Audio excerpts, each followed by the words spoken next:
Thanks so much for joining us today for the Smart Works panel. I'm Barbara Chai. I'm the editor of the arts and entertainment site at the Wall Street Journal called Speakeasy. So before we begin, I just wanted to introduce our esteemed guest today. Jason Momoa stars in The Red Road, and previously he was Khal Drogo in the HBO show Game of Thrones.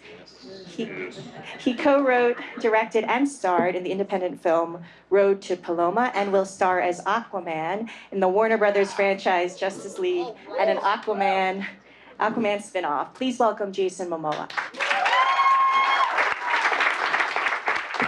Thank you. Julianne Nicholson also stars in the Sundance TV series The Red Road and has also starred in Showtime's Masters of Sex and HBO's Boardwalk Empire. Boom. It's the double boom there. In film, she starred in August Osage County and is also here with a film premiere at Sundance, 10,000 Saints. Please welcome Julianne Nicholson.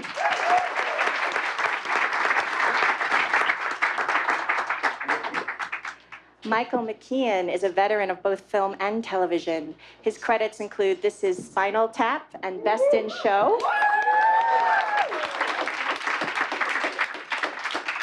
And he will soon star in the AMC series and prequel to the massive hit Breaking Bad, Better Call Saul. Please welcome Michael McKean.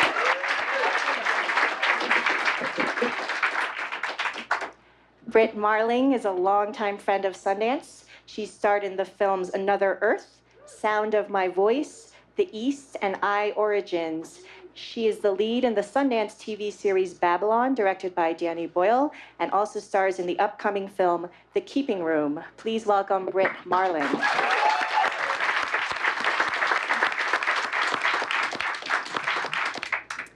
Ed Carroll is the Chief Operating Officer of AMC Networks, which oversees AMC, IFC, Sundance TV, and WE-TV.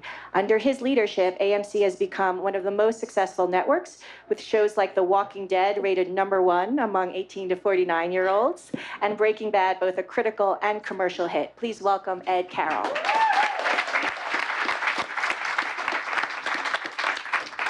I was also up for the Aquaman part. We'll have to get to that later. So I just wanted to start. All of you have careers in film and television, stage. What have you observed in terms of the quality of television programming and any shifts toward smarter but equally popular entertainment? Define smart. Actually, at the risk of sounding cynical, life has no meaning. It's actually true, but that's not germane to what we're talking about. But I think TV is better than it's ever been, and it's also worse than it's ever been. Because no matter how good TV gets, there will still be The Bachelor. It's just so it's like the universe. It's expanding outward, and it's not all going to be good. And I think X-Files kind of kicked something off. X-Files was the show where every week we had a really complex story. We had real sharp direction, great writing, and it looked like a damn movie every week. There was no Quinn Martin production about it. It was a real movie. I think that's a positive trend, and if that's what smart means, that's good.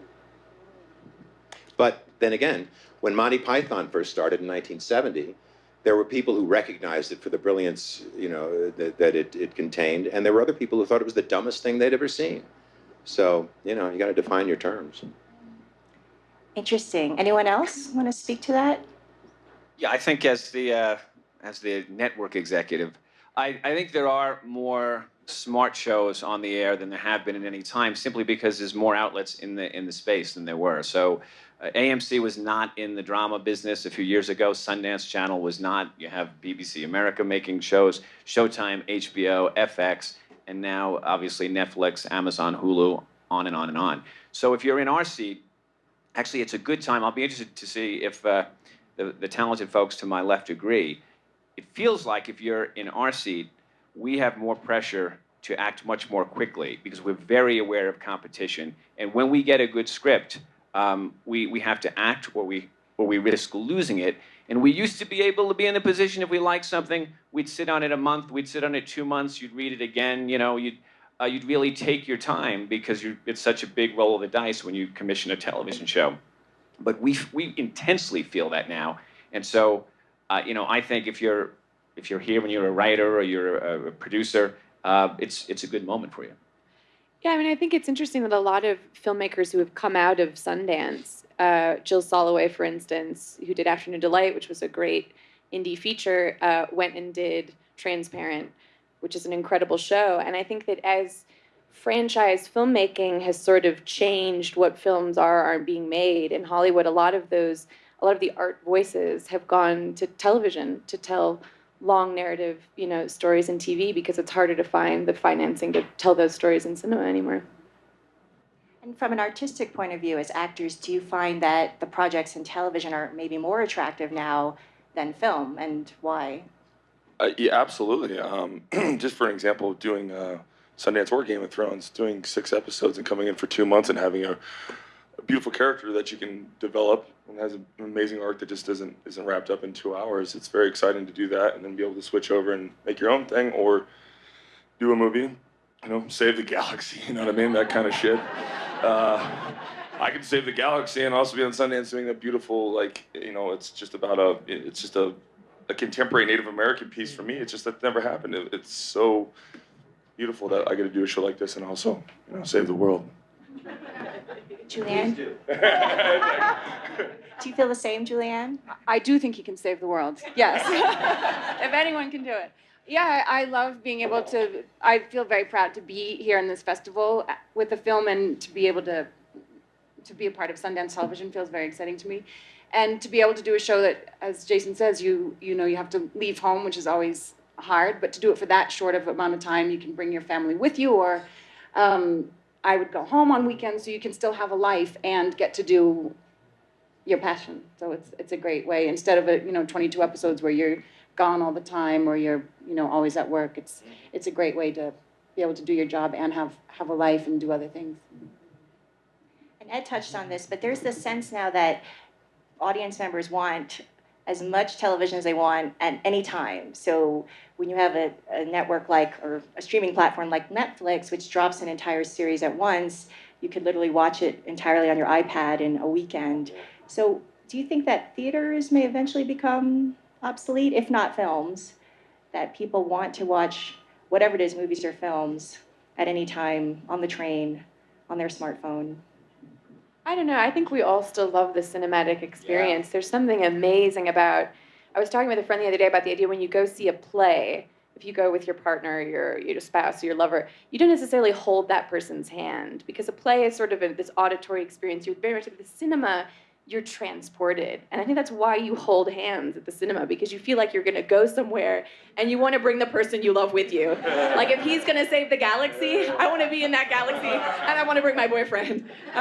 So there's something about cinema that is uniquely it's a sense of wonderment and awe. But I think it's really exciting that a lot of that is now coming to television, and you're feeling these wrestling with big ideas over many hours is something that you can't do in the theater, because you have 2 hours or an hour and a half, and you have many hours, hundreds of hours on TV potentially. So I think it's so interesting, this thing of giving you the whole season at once. And I'm guilty of watching a show in 3 days, like Transparent, and I've done it myself, but I kind of love having to wait.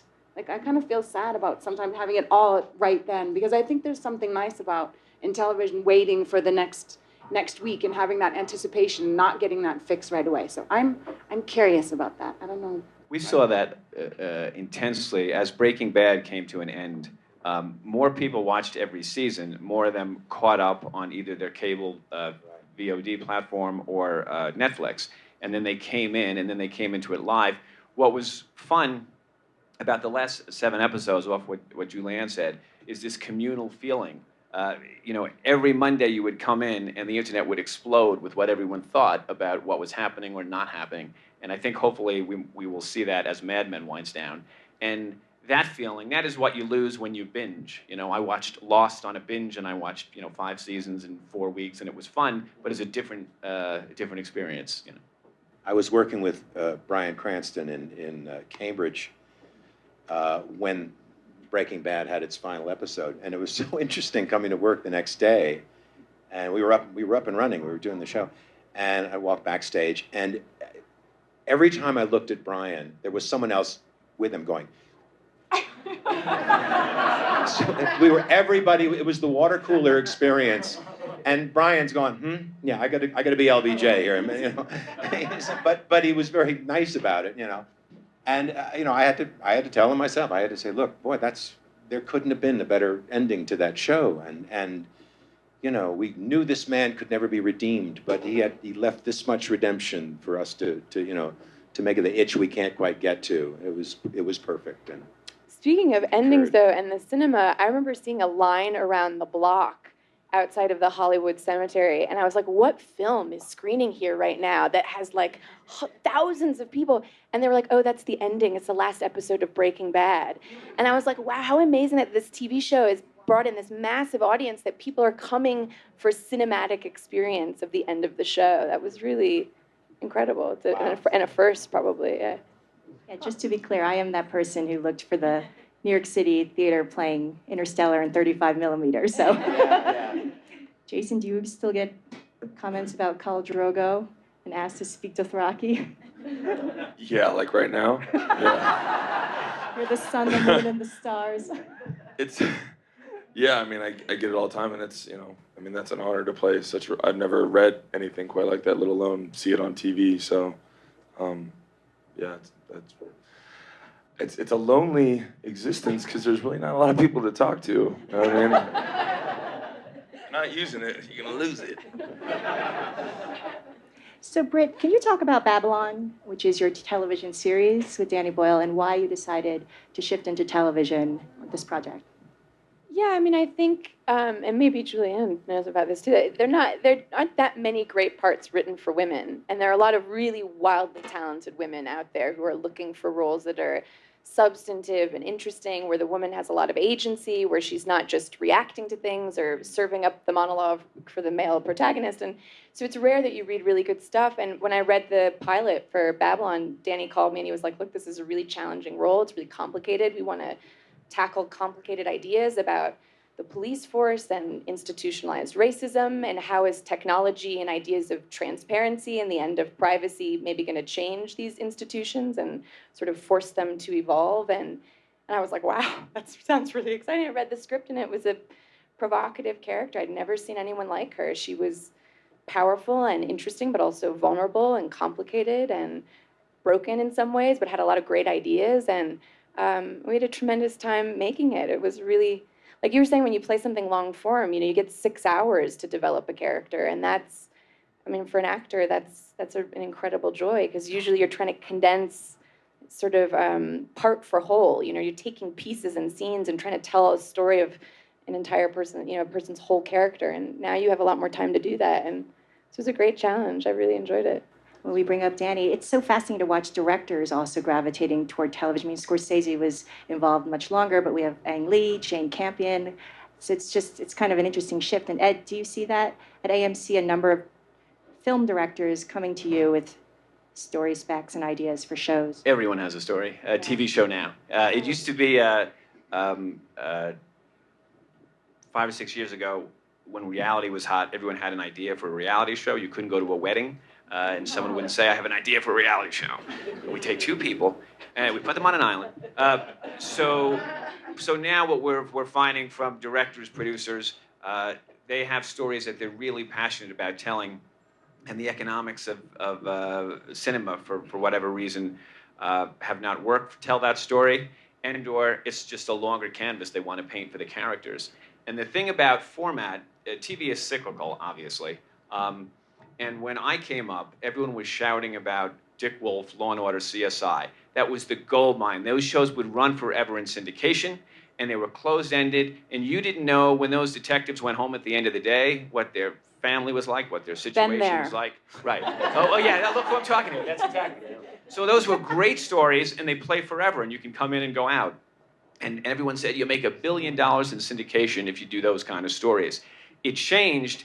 And I think because of VOD and catch-up, so we don't worry about it. when you're making, when you're looking at the plot points for the Red Road or for Babylon or for The Walking Dead, you're not thinking, right, but if we go down there, people will forget what happened there, and it's too complicated, and how are they going to follow the story? And no one will be able to come in on season 3. They'll just throw up their hands because they won't know who's doing what to whom or what the backstory is.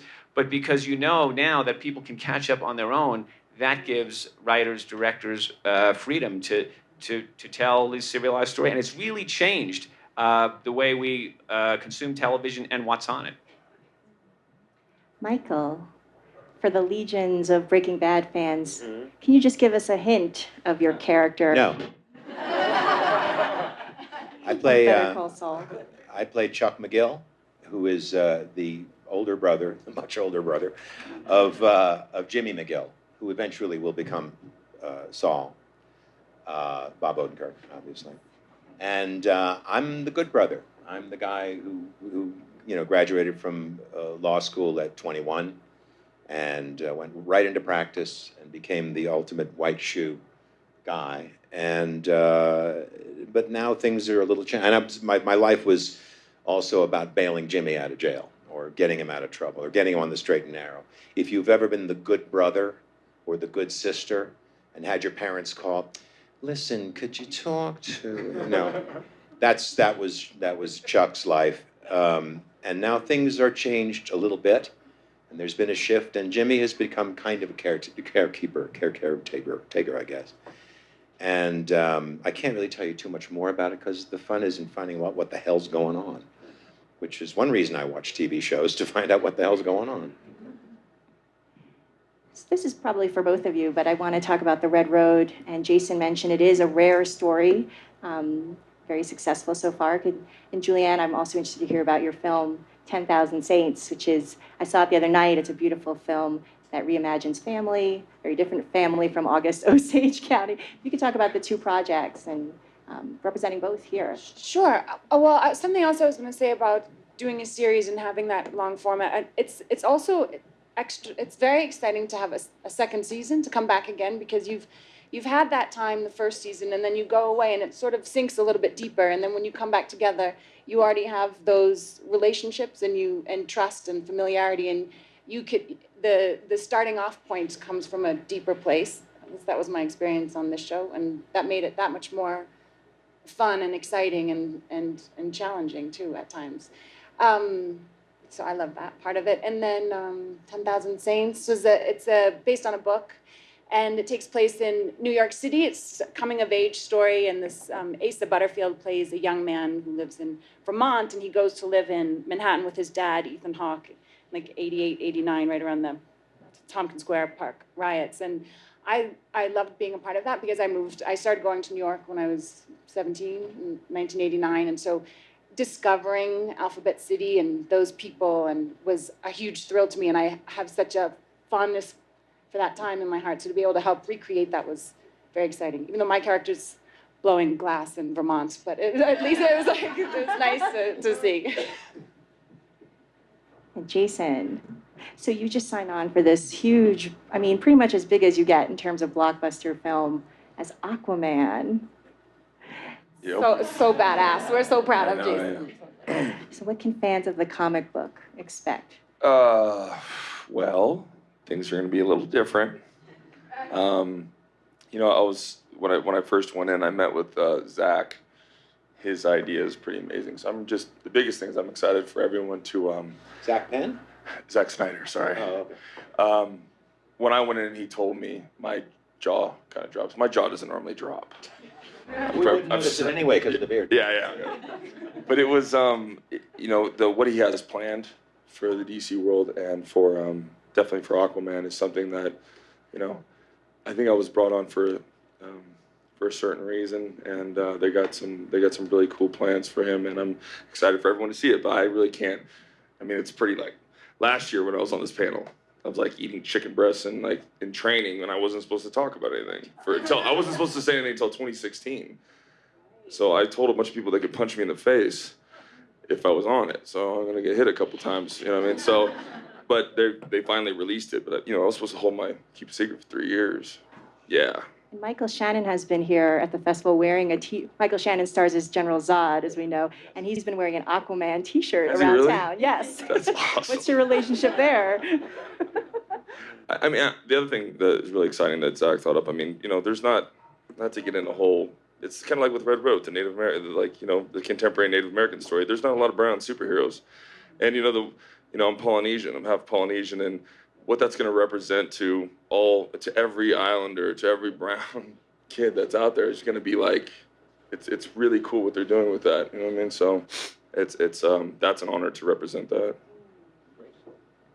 So I think we're going to turn it over now to some audience questions. There are a couple people walking around with mics. If you just want to raise your hand and please speak loudly, and then I'll repeat the question. The hands always go up in the back. Have you noticed? Yes. Right now, we mentioned a little bit about it being kind of a renaissance for television right now. Can you talk a little bit about kind of being more open and creative now than maybe we were about 20 years ago? Sorry, just to repeat. The question is being more open and creative now in television than 20 years ago. I mean, I just think the bar has been raised in everything. Technology, the art forms, I mean, like to sports, and I think people are smarter, and they once you see certain levels, like you were talking about X-Files, you want that, otherwise it's like shit, you know what I mean? I think really movies, movies have like really set a tone, and they've changed, like movies that have come along and they've set a tone for TV shows, and that has like, through that has changed a lot of things too that I don't know. The bar's been raised. That's true, but it really, you can't just take a pattern from another movie. I happened to see a little bit of Ender's Game last night, and I thought, well, why isn't this working for me? I like all these actors, and I like the general story. I never read the books, but I like the story, and it's because it was kind of put into a pattern of another movie. It all seemed like, well, we'll take this from this, and this from this, and this, Whereas something like Breaking Bad or Walking Dead really kind of, it starts with the germ of an idea, and then it's filled out with all the technique that we've all the technology that we've developed, and it makes sense on its own, rather than, oh, this is as good as that last movie we saw. You really need that. It's got to be original. I don't think there's been a more original show than Breaking Bad. I think it's like, just from the first episode, it's, if you're not hooked, you're not going to watch. But that first episode, there's never been a TV show anything like this. So then we should talk about, to your question, the way we keep score has changed. I don't believe television executives have gotten any smarter, and through the decades there have been great television shows that we can all point to. But the way we keep score has changed. So to Michael's point, Breaking Bad would have gone off the air because a few million viewers in the old broadcast model where you had 3 or 4 channels, it just wasn't enough. But now you can claim success with those kind of numbers, and so you can give time for the audience to build, and come find it. That just wasn't technologically the case years ago. There was a sitcom many years ago, 25 years ago at least, called Buffalo Bill, starring Dabney Coleman, and it was on for maybe not even a whole season. And it was so brilliant and so cynical and so nasty. And the lead character was the guy you just wanted to kill. And I was heartbroken when it went off the air because there was nothing else like it on the air. And it was Dabney Coleman every week. I mean, it was like, it's win-win. So, times are different now. Another question down here in the front. Hi, this is from Jason. I am from Rochester, New York, and I am an ocean person, and I have the very first Aquaman comic book. Oh. Because Aquaman was my very favorite character. Now, Jason, is Aquaman going to have a beard and a mustache in this movie? Is Aquaman going to have a beard and mustache? Well, I mean, just going off what you've seen so far, ma'am, I don't think he's going to be blonde or white. I mean, so I really can't tell you because I haven't shot it yet. I hate to disappoint, but, I'm a little different than what those others. I hope you watch it with an open heart. And I went to school for marine biology. It's a really honor to play this. And like I said, being Hawaiian, Kanaka it's like, Kanaloa and Maui are the greatest. Those are our superheroes. They're our gods. So, I mean, aside from the superhero thing, it's an honor just to be representing. Those are our gods. Well, you mentioned the word honor, and I'm going to say, I've 74 years of age. I cannot wait to swim in the pool. Oh man, I'm sweating. What's your name again? I'm just like, I hope you like it. We're recording this. We got to show Warner Brothers. Go ahead and stand up and look at her. No. I want to see you after. Thank All you. right. New to you. Another question? This woman here. I'm just curious in terms of, going from the cinema and then acting on television. How do you as actors prepare your craft? Do you feel pressured to get it right immediately? You just don't have that luxury maybe when you're doing a movie versus doing TV. So how do you develop your character and get into that role pretty quick and make the magic happen? I bet everyone's got an entirely different answer to that. Mine is, what's the story again? No, in my experience with the Gilligan regime, they told me very little, and I accepted the role because I'd worked with Gilligan before, and I loved Breaking Bad and everything, but I didn't see a punctuation mark of the script before I said yeah. So then once I got, they just kind of fed me little by little of what the story was. And while we were shooting, they would call me and say, now, the next episode, this happens, and I hope you're okay with that.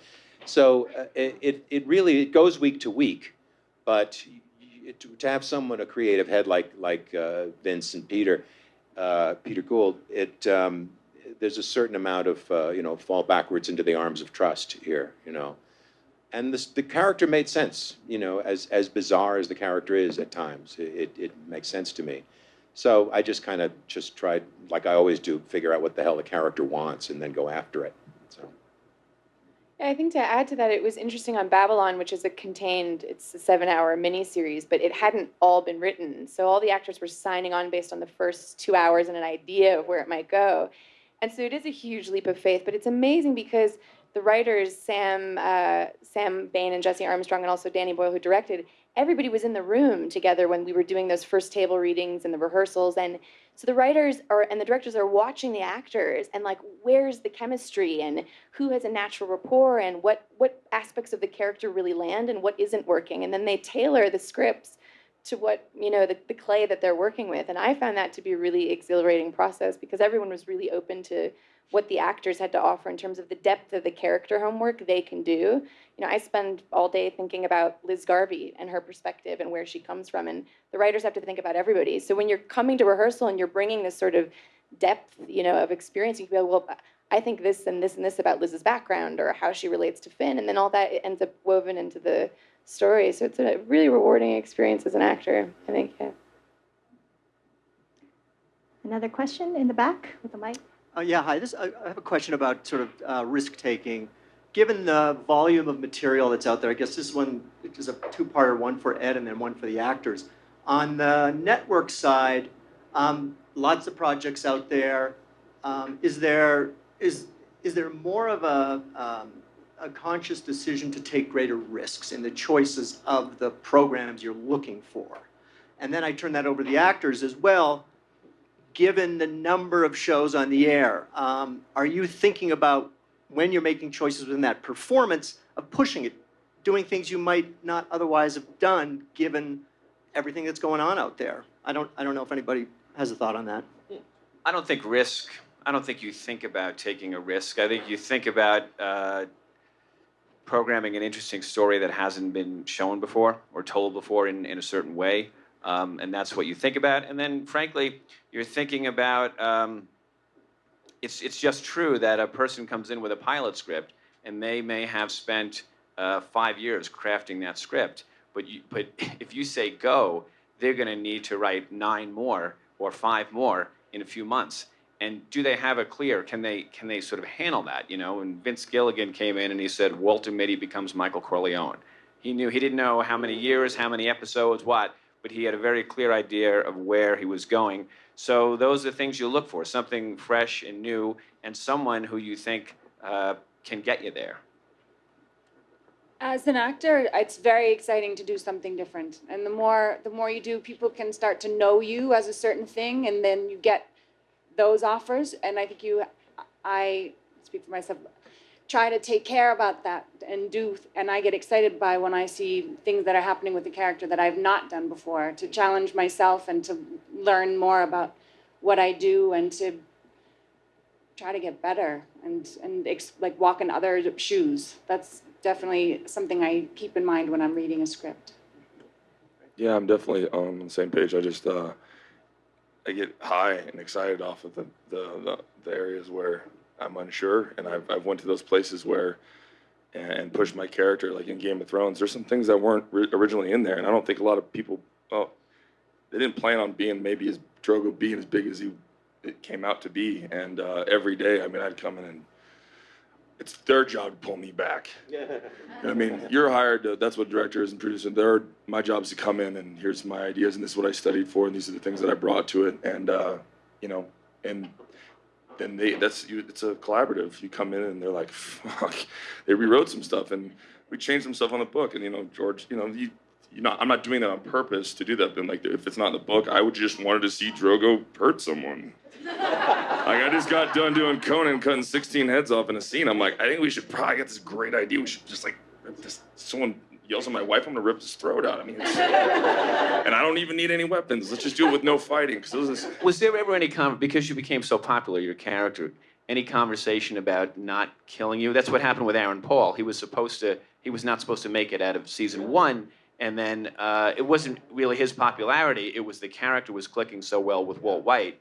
It just didn't make sense. He was doing a lot for the plot that needed. So they rethought it. Did they ever talk about that with you? You know, I mean, obviously the flashbacks and stuff, they rewrote for that because a lot of people love Drogo. But, you know, he has to die. He absolutely has to die. And I think George is a genius for killing him because you hate him in the beginning. You absolutely fall madly in love with him because he's falling in love, and you just see that he's gonna do anything for her, and then he dies of a goddamn scratch. Well, he actually dies from a fucking pillow, to tell you the truth. It's genius, you know what I mean? It's absolutely genius. It's like how Attila was taken out. I mean, like that's the stuff that's he has to die, and I would wish I could have done some more because it would be amazing to do. You know, let's just maybe kill him in season 2. Let's kill some more things.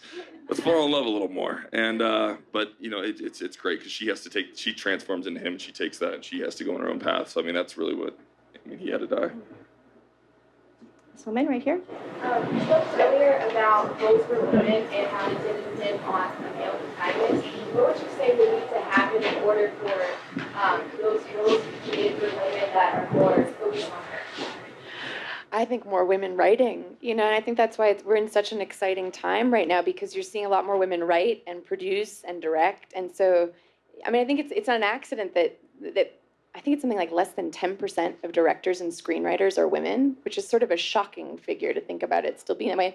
And so, of course, then cinema and TV is largely from the male perspective because, you know, I'm a girl. I tend to write about girls, and if you're a guy, of course, you see the world through the male point of view. So, I think the more women that go into writing and directing, we're going to see a lot more. And of course, you know, Babylon was a show that was created by 2 male writers and Danny Boyle directed, and so. It still happens all the time that great women are created by men, but I think that's the beginning of the shift. You know, watching Kristen Wiig and Lena Dunham and a lot of women sort of take the reins and be like, I'm not finding the characters that I need. I'm going to just sit down and write them. On the other hand, all men are created by women. True that. That is too true. We have time for one more question. This one right here. Yeah. I have a question just for the actors. I'm curious if you've ever received one crazy piece of advice that's had a surprising impact or effect on your Piece career. of ice? Piece of advice. Oh, advice. So I fell on a piece of ice just the other night. It was not a good experience. Very impacting piece of ice. Wow. My first college I went to, I was way not ready for college, but I had a really good acting teacher named John Ulmer, and his watch cry was so simple and so direct, and it was, what you do, you really do. Not a thing can be faked. And that's on the stage. On the stage, you got to jack it up a little bit, you know, because the guys in the back row. But on film, you know, it's a different kind of canvas. But if it ain't real, no one's going to care. And I think that's probably the best advice I ever got. And the other one was for Olympia Dukakis, who was my teacher at NYU. She said that having a great moment is like having a great bowel movement. There's a feeling of success, but you still got to get on with the rest of your day.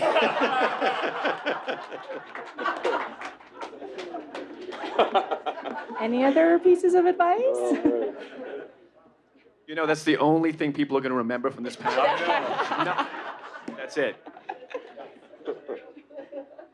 Another good one I got, though, I think that one might now have taken place. It'd look nice on a pillow, too, wouldn't it? Respect your words, bowel I mean. movement. Yes. Someone told me once that you have got really to be willing to fail, that you have got to have a lot of mistakes that you've made, and a lot of times that it didn't work. And if you're not doing that, if you don't have a bunch of things that crashed and burned behind you, you're probably not pushing yourself as an artist. And I think certainly true now that everything is so documented and so discussed online that you sort of get afraid. Some people, I think, get afraid and you get boxed in and you think like, oh, I can't take a risk. And I think in this art from all sides, you know, writing, acting, directing, producing, making TV shows, it's important to take big risks and be okay with the failures. When I was starting out, my manager encouraged me to say no. Like if I didn't like what I was reading, because I was waitressing and I was tired of waitressing, and sometimes you might get a part that you want to do just because you want to make some money and you really want to be acting, and she really encouraged me to say no. And I mean, I had an agent who I used to say no to things all the time. So she didn't want me to prestige myself out of the business. I was like, that's nice. I'm just trying to do things I'm proud of, actually. And I think if you do that sort of early on, then it's sort of, it's really helped me to be able, I mean, I have done jobs that have not been my dream to like pay for my food. But I think that's an important thing, to be able to say no. You don't have to say yes to everything, and you actually, there's power in no, especially as a woman and some of the roles that you're offered. You feel like that's not the message I want to be putting out there. Now you tell me. I had great advice. They said, learn your lines, be on time, and treat others like you want to be treated. That's pretty much. Thank you, everyone, for joining us. Let's give another big round of applause. Thank you, guys.